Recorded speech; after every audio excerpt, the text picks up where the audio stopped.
Bonjour tout le monde, ici Alexandra Piché de Sportcom. Aujourd'hui, je suis en direct du Lion d'Or parce que c'est la remise de bourse Hydro-Québec pour la Fondation. Et je suis avec Victor Véro, qui est un athlète en vélo de montagne. Aujourd'hui, tu reçois ta deuxième bourse de la Fondation. Dis-moi, est-ce que tu es aussi stressé que l'année passée? Oui, c'est en plein ça. Puis, ouais, quand même tout le temps stressant là, de faire le petit speech en avant puis de parler de soi. Là. Mais quand même, j'imagine que c'est le fun de voir qu'Hydro-Québec continue de te soutenir. Oui, c'est en plein ça. C'est sûr que c'est le fun de savoir qu'à chaque année, tu as un soutien qui est constant quand même. Là.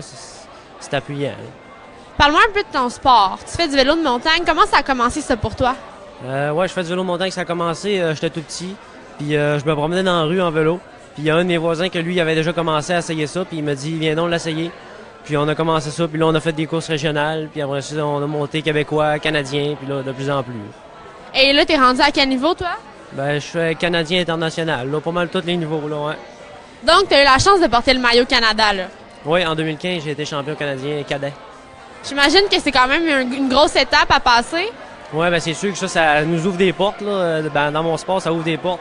J'ai été sélectionné par l'équipe canadienne pendant ce temps-là, puis là, ça a débouché. Là. Et là, bon, c'est quoi ton rêve en vélo de montagne? Ben, sûrement de faire les Jeux olympiques un jour, là, ça serait mon rêve. Là. T'as vu Raphaël Gagné qui les a fait cette année. Est-ce que c'est un idole pour toi? Sinon, ce serait qui ton idole dans ton sport? Ben, il y a un autre qui l'a fait, Léandre Bouchard, puis il vient d'à côté de chez nous. Des fois, je m'entraîne avec.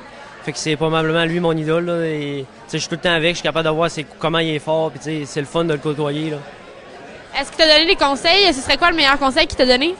Des conseils, c'est tout le temps des petits conseils un peu par là, là, mais pas vraiment un gros conseil en général. Là. Tout le temps des petits conseils qui font qu'à la fin, ça s'accumule. Là. Puis là, toi, dans le fond, si tu reçois une bourse aujourd'hui, c'est parce qu'aussi tu vas à l'école en même temps. Comment tu fais pour concilier le sport de haut niveau avec les études? Ben, je me suis inscrit à l'Alliance Sport-Études, puis je réussis à avoir des petits temps de plus pour faire mon sport, puis en même temps faire mes études, puis faire mes devoirs. Là. J'essaie de me planifier un horaire quand même strict. Là. Mais c'est important pour toi de réussir à l'école aussi. Oui, c'est sûr, parce que par la suite, si je veux avoir un bon métier, puis être capable d'avoir une vie après aussi. Là. Une vie après les Jeux olympiques, là. Ouais, c'est ça. Puis pourquoi c'est important d'avoir du soutien de compagnies comme Hydro-Québec? Ben, ça nous permet de nous développer encore plus rapidement puis d'aller explorer d'autres terrains là, qu'on n'a pas ici chez nous. Là. Toi, tu as une histoire assez inspirante. Aujourd'hui, tu vas recevoir la bourse Persévérance. Peux-tu un petit peu me faire un portrait de ce qui s'est passé pour toi là, dans les derniers temps?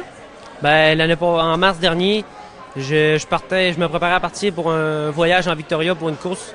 Puis je suis allé chez le médecin puis j'ai été diagnostiqué d'un cancer de Hodgkin. Niveau 2, stade 2. Puis ça se traite avec de la chimiothérapie. Fait qu'il a fallu que j'annule ma saison de vélo. Puis j'ai eu 21 traitements de chimio étendus sur 4 mois. Puis là, mon dernier traitement, je l'ai eu 1er juin, puis là, c'est terminé. Là. Donc là, c'est réglé, chose faite, t'es de retour à l'entraînement? Ouais, c'est en plein ça. Je suis de retour à l'entraînement, puis retour sur le vélo. Là.